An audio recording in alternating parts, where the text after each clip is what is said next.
अस्सलाम वालेकुम नाजरीन। आसमान पर नजर आने वाला वो बारीक सा हिलाल जो पूरी दुनिया के मुसलमानों के दिलों की धड़कनें तेज कर देता है, वो महीना जिसका इंतजार मोमिन सारा साल करता है। जी हाँ, हम बात कर रहे हैं रमजान अल मुबारक और इस्लाम के अहम तरीन रुकन रोजा की। लेकिन क्या आपने कभी सोचा है कि अल्लाह ताली ने हम पर रोजा क्यों फर्ज किया? क्या ये महज भूख और प्यास का नाम है, या उसके पीछे छुपे हैं वो रूहानी और मादी राज जिन्हें जानकर आपकी जिंदगी बदल सकती है? आज की इस वीडियो में हम रोजे की फजीलत, इसके इज्र और उसकी रूह पर ऐसी गुफ्तगू करेंगे जो आपके ईमान को एक नई जला बख्शेगी।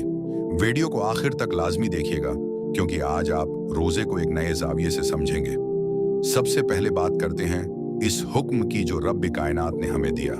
कुरान मजीद में सूरह अल बकरा में इरशाद होता है, ए ईमान वालों, तुम पर रोजे फर्ज किए गए हैं जैसे तुमसे पहले लोगों पर फर्ज किए गए थे, ताकि तुम तकवी अख्तियार करो। इस आयत में लफ्ज तकवी ही रोजे की असल रूह है। तकवी का मतलब है अल्लाह का डर, यानी बुराई से बचना और नेकी की तरफ राग़िब होना। रोजा दरअसल एक ढाल है जो इंसान और गुनाह के दरमियान हायल हो जाती है।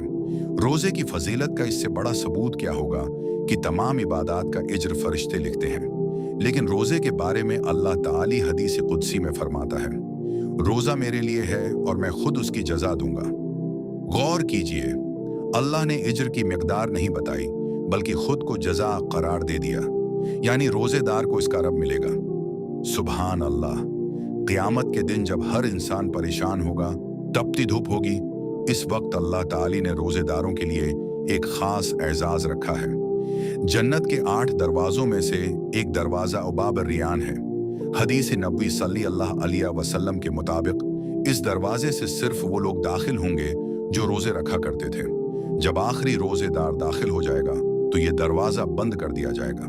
जरा तसव्वुर कीजिए इस मंजर का, जब आपको पुकारा जाएगा कि आए रोजेदार, आओ और अपने एजाजी दरवाजे से जन्नत में दाखिल हो जाओ। अक्सर लोग समझते हैं कि खाली पेट होने की वजह से मना से आने वाली बो नागवार है, लेकिन हमारे नबी सल्लल्लाहु अलैहि वसल्लम ने फरमाया, इस जात की कसम जिसके कब्जे में मेरी जान है, रोजेदार के मन्ना की बो अल्लाह के नजदीक मुश्क की खुशबू से भी ज्यादा पाकीज़ा है। क्यों? क्योंकि ये बो अल्लाह की इताअत में लगी हुई भूख की अलामत है। ये इस बात की गवाही है कि बंदे ने अपने रब के लिए हलाल चीजों को भी छोड़ दिया। रोजेदार के लिए 2 खुशियां हैं, एक इफ्तार के वक्त और दूसरी अपने रब से मुलाकात के वक्त। इफ्तार का वो लम्हा जब दस्तरख्वान सजा होता है, सामने ठंडा पानी और खजूरें होती हैं, लेकिन बंदा हाथ नहीं बढ़ाता जब तक अल्लाह अकबर की सदा नहीं गूंजती। उलमा फरमाते हैं कि इफ्तार के वक्त रोजेदार की दुआ कभी रद्द नहीं होती।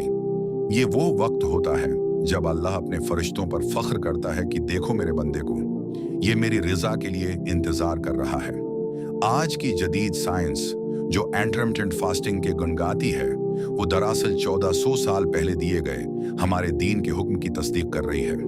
रोजा रखने से जिस्म के अंदर आटोफेगी का अमल शुरू होता है, जिसमें सेहतमंद खलिये बीमार खलियों को साफ कर देते हैं, जिससे कैंसर जैसी बीमारियों का खतरा कम होता है। ये न सिर्फ जिस्मानी सेहत बल्कि जहनी सुकून और मादे की इस्लाह का भी बेहतरीन जरिया है। लेकिन याद रखिए, अगर रोजा रखकर भी हमने झूठ नहीं छोड़ा, गैबत नहीं छोड़ी या दूसरों का हक मारना नहीं छोड़ा, तो अल्लाह को हमारी भूख की जरूरत नहीं है। सच्चा रोजा वो है जिसमें आपकी आंख, आपकी जबान और आपके कान का भी रोजा हो। नाजरीन, रोजा अल्लाह की तरफ से एक तहफा है ताकि हम अपनी रूह को पाक कर सकें। ये गरीबों की भूख का एहसास दिलाने का महीना है और अपने नफ्स को काबू में करने की तरबियत है। अल्लाह ताली से दुआ है कि वो हमें सिर्फ दिखावे का नहीं, बल्कि ईमान और एहतिसाब के साथ रोजा रखने की तौफीक अता फरमाए। अगर आपको ये वीडियो पसंद आई हो तो उसे सदका जारिया की नीयत से अपने दोस्तों के साथ शेयर करें और कमेंट सेक्शन में आमीन लिखकर अपनी मोहब्बत का इजहार करें। अगली वीडियो तक के लिए अपने मेजबान को इजाजत दीजिए। अल्लाह हाफिज।